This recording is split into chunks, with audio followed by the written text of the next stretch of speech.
Hello students, welcome to Srimax channel. இன்னைக்கு நம்ம என்ன பார்க்க போறோம்னா 12th standardல chapter 1ல exercise 1.2ல third sumல first subdivision பார்க்க போறோம். Find the inverse of this matrix by using Gauss-Jordan method. Gauss-Jordan method use பண்ணி inverse வந்து கண்டுபிடிக்கணும். ஏற்கனவே உங்களுக்கு inverse கண்டுபிடிக்க தெரியும். டிட்டர்மினன்ட் வச்சு நம்ம கண்டுபிடிப்போம். A inverse equal to adjoint determinant வச்சு கண்டுபிடிப்போம். இது வந்து காஸ்-ஜோர்டான் மெத்தட் தான் ரொம்ப எஃபெக்டிவான மெத்தட் அப்படின்னு சொல்கிறாங்க. இன்வர்ஸ் ஃபைண்ட் அவுட் பண்ணுறதுக்கு ரொம்ப எஃபெக்டிவான மெத்தட் இது தான் அப்படின்றாங்க. ஸோ இந்த மெத்தட் இப்போ தான் நான் வந்து இன்ட்ரோடக்ஷன் கொடுத்தேன். ஸோ இன்ட்ரோடக்ஷன் வீடியோவை பார்த்துட்டு இந்த சம்மை பார்த்தீங்கன்னா உங்களுக்கு ஈஸியாக அண்டர்ஸ்டாண்ட் ஆகும். இப்போ கொடுத்துருக்குற மேட்ரிக்ஸை நம்ம ஏன்னு எடுத்துருக்கோம். நம்மளுடைய காஸ்-ஜோர்டான் மெத்தட் படி என்ன ஃபார்முலான்னு பார்த்தீங்கன்னா augmented A into identity matrix equal to identity matrix into augmented identity matrix into A inverse இப்படி மாறும். இந்த ஐடென்டிட்டி மேட்ரிக்ஸ் வந்து ரைட்டில் இருக்கிறது அப்படியே லெஃப்டில் மாறிடும். அதுக்கப்புறமா இந்த A வந்து A இன்வர்ஸாக மாறும். இதுதான் வந்து நம்மளுடைய காஸ்-ஜோர்டான் மெத்தடோடைய ஃபார்முலா.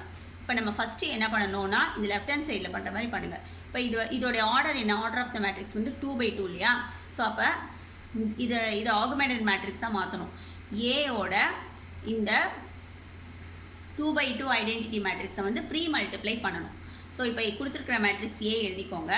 இப்போ நம்ம என்ன பண்ணணும்னா ஐடென்டிட்டி மேட்ரிக்ஸ் 2/2 இந்த டயகனல் மட்டும் 1 வரும், இதெல்லாம் 0 வரும். ஸோ இதை 2/2 மேட்ரிக்ஸ் என்ன பண்ணுறோம்? ப்ரீ மல்டிப்ளை பண்ணுறோம். மல்டிப்ளை பண்ணுற மாதிரி நம்ம எழுதியிருக்கோம், ஆனால் வந்து மல்டிப்ளை பண்ண மாட்டோம். இதை வந்து ரோ ரெடக்ஷன் பண்ண போகிறோம். இப்போ ஸோ என்னெல்லாம் எலிமெண்ட்ரி ஆப்ரேஷன்ஸ் பண்ண போகிறோன்னு பாருங்கள். இப்போது இந்த சைடில் உங்களுக்கு வந்து இப்போ லெஃப்ட் சைடில் இந்த லெஃப்ட் ஹேண்ட் சைடில் இருக்கிற மேட்ரிக்ஸ் ஏ மேட்ரிக்ஸ் வந்து நம்ம ஐடென்டிட்டி மேட்ரிக்ஸாக மாற்றணும். ஐடென்டிட்டி மேட்ரிக்ஸ்னால் என்ன வரணும்? ஃபஸ்ட்டு எலிமெண்ட் லீடிங் டயகனல் 1 1 வரணும், மைனர் டயகனல்ஸ் வந்து 0 0 வரணும். ஃபஸ்ட்டு இதை வந்து நீங்கள் 1ஆக மாற்றிக்கோங்க. ஃபஸ்ட்டு எலிமெண்ட் 1 வரணும்ல, லீடிங் டயகனலில் ஃபஸ்ட்டு எலிமெண்ட் வந்து 1 வரணும். ஸோ 1 வரணும்னா என்ன பண்ணலாம்?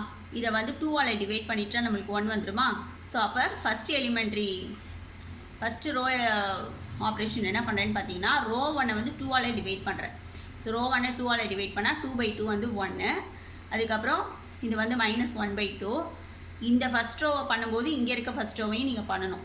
இந்த சைடில் இருக்க ஃபஸ்ட் ரோ அந்த ஐடென்டிட்டி மேட்ரிக்ஸுக்கும் நீங்கள் பண்ணணும். ஸோ இதுவும் ரோ 1 தானே, அப்போ 2ஆல் டிவைட் பண்ணிங்க 1/2 இங்கே 0. அடுத்தது ரோ 2 நம்ம எதுவுமே பண்ணலை, அதனால நீங்கள் அதை அப்படியே எழுதிடுங்க. இப்போ நம்ம ஃபஸ்ட்டு எலிமெண்ட்டை 0ஆக 1ஆக மாற்றியாச்சு. இப்போ அடுத்தது நம்ம என்ன பண்ண போகிறோம் அப்படின்னா இதுக்கு கீழே என்ன கொண்டு வரணும்? இதுக்கு கீழே வந்து 0 வரணும். 1 கீழே வந்து நம்ம 0 கொண்டு வரணும். ஸோ 0 கொண்டு வர்றதுக்கு நம்ம இதை இப்போ இங்கே வந்து 5 இருந்துச்சுன்னா நீங்கள் 5 - 5 0 கொண்டு வந்துடலாம் இல்லையா? அப்போ இதை 5ஆல் மல்டிப்ளை பண்ணி சப்ட்ராக்ட் பண்ணிடுங்க. இது 5ஆல் மல்டிப்ளை பண்ணி இது ரெண்டையும் சப்ட்ராக்ட் பண்ணிடுங்க. So R2 becomes R2 - 5R1. So R2வை நம்ம அப்படியே எழுதியிருக்கோம். இங்கே பாருங்கள், R2 வந்து 5, -2 எழுதியாச்சு. R1 வந்து நம்ம 5ஓட மல்டிப்ளை பண்ணோம். 5 1s are 5. 5 × -1/2 வந்து -5/2. இப்போ இதை சப்ட்ராக்ட் பண்ணுங்கள். சைனை சேஞ்ச் பண்ணிக்கோங்க. 5 - 5 0. இப்போ -2 + 5/2. இப்போ ஃப்ராக்ஷனில் வந்துருக்கிறதுனால எல்சிஎம் எடுங்க. இது கிராஸ் மல்டிப்ளை பண்ணால் என்ன வரும்? -4 + 5/2ன்னு வரும். அப்போ -4 + 5 வந்து +1/2. அப்போ இது வந்து இங்கே 0 வந்துச்சு. 0 1/2. அதாவது நம்மளோட ரோ 2 உடைய ஆன்சர் என்ன வந்திருக்கு? 0 1/2ன்னு வந்துருச்சு. இந்த ஃபஸ்ட் ரோ முடிஞ்சிருச்சா?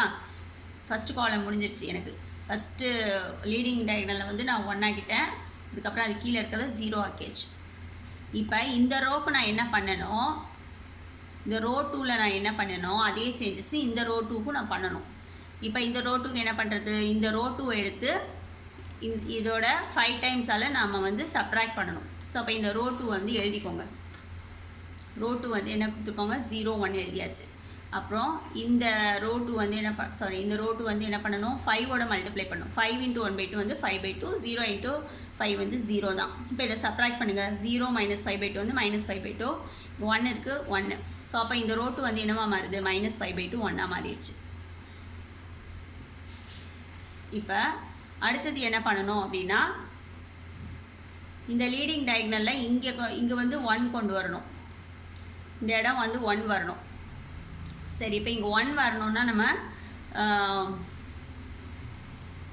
இதை வந்து 2ஆல் மல்டிப்ளை பண்ணால் என்ன கிடைக்கும்? 1 வந்துடும். இது 2ஆல் மல்டிப்ளை பண்ணால் போதும், நம்மளுக்கு 1 கிடைக்கும். ஸோ 2/2 வந்து 1 கிடைக்கும். அதனால் வந்து ரோ 2 வந்து 2ஆல் மல்டிப்ளை பண்ணுறேன். ஸோ இது 2ஆல் மல்டிப்ளை பண்ணால் 0 × 2 வந்து 0 தான். இது வந்து பண்ணோன்னா 1/2 × 2 வந்து 2 கேன்சல் ஆகி 1 வந்துடும். இதை வந்து 2ஆல் மல்டிப்ளை பண்ணால் -5/2 × 2 வந்து 2 கேன்சல் ஆகி -5 வரும். இது வந்து 1 × 2 வந்து 2 வந்துடும். இப்போ இங்கே கொண்டு வந்தாச்சு. இப்போ இந்த இடத்துல என்ன கொண்டு வரணும்? 0 கொண்டு வரணும். இப்போ இங்கே 0 வரணும்னா என்ன பண்ணுறது? இதை வந்து 1/2ஓட இப்போ இங்கே 1/2 இருந்துச்சுன்னா இது ரெண்டையும் சப்ராக்ட் பண்ணால் நம்மளுக்கு என்ன கிடைச்சிடும்? இது ரெண்டையும் ஆட் பண்ணால் நம்மளுக்கு 0 கிடைக்கும். -1/2 + 1/2 வந்து 0. இப்போ இங்கே 1/2 வரணும் அப்படின்னா இது 1/2ஆல் மல்டிப்ளை பண்ணிக்கோங்க. 1/2ஆல் மல்டிப்ளை பண்ணி இது ரெண்டையும் ஆட் பண்ணிக்க வேண்டியதுதான். ஸோ R1 தான் நம்ம இங்கே 0 கொண்டு வரணும். ஸோ R1 becomes R1 + இதை வந்து 1/2ஆல் மல்டிப்ளை பண்ணிக்கோங்க. So 1/2 × R2. ஸோ 1/2 × R2 பண்ணணும். ஸோ ரோ 1 இங்கே எழுதியிருக்கேன் பாருங்கள். ரோ 1 வந்து 1, -1 -1/2.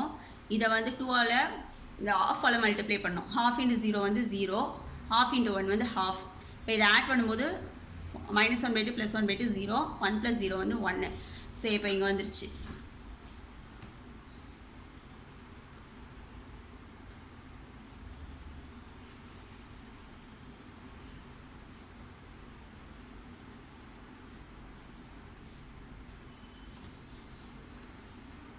இந்த இடத்துல வந்துருச்சு 1 0 இல்லையா? 1 0 இந்த ரோ 1ல் போட்டாச்சு. இப்போ இதே இது நம்ம வந்து இங்கேயும் பண்ணணும். ஸோ இங்கே வந்து R1 எது? -1/2 0, 1/2 0. இப்போ இதை வந்து என்ன பண்ணுங்கள்? 1/2ஆல் மல்டிப்ளை பண்ணுங்கள். -5 × 1/2 வந்து -5/2. இது வந்து 2 × 1/2 வந்து 2 கேன்சல் ஆகி 1 வந்துடும். ரெண்டையும் ஆட் பண்ணுங்கள். 1/2 இது வந்து 1/2 -5/2. ரெண்டும் சேம் டினாமினேட் இருக்கிறதுனால -5 + 1 வந்து -4/2 வரும். அப்போ இதை கேன்சல் பண்ணால் -2 வரும். ஸோ -2 இங்கே 1 அப்படியே வந்துடும். -2 1. ஸோ அப்போ நம்மளோட ரோ 2 வந்து -2 1 வந்துருச்சு. இப்போ நான் இது வந்து ஐடென்டிட்டி மேட்ரிக்ஸ் கொண்டு வந்தாச்சா? இப்போ நான் வந்து ரைட்டில் இருந்த ஐடென்டிட்டி மேட்ரிக்ஸை நம்ம லெஃப்டில் வந்துருச்சு. ஐடென்டிட்டி மேட்ரிக்ஸ் வந்துருச்சுன்னா அதுக்கு பக்கத்தில் இருக்கிறது தான் இன்வர்ஸ். இதுதான் வந்து A இன்வர்ஸ். ஸோ இப்போ இந்த ஃபார்முலா படி augmented A × I2 = augmented I2 × A inverse. அப்போ A inverse என்ன? -the 2/2 matrix -2 1 -5 2. இதான் வந்து A inverse. That's all this sum. Thank you.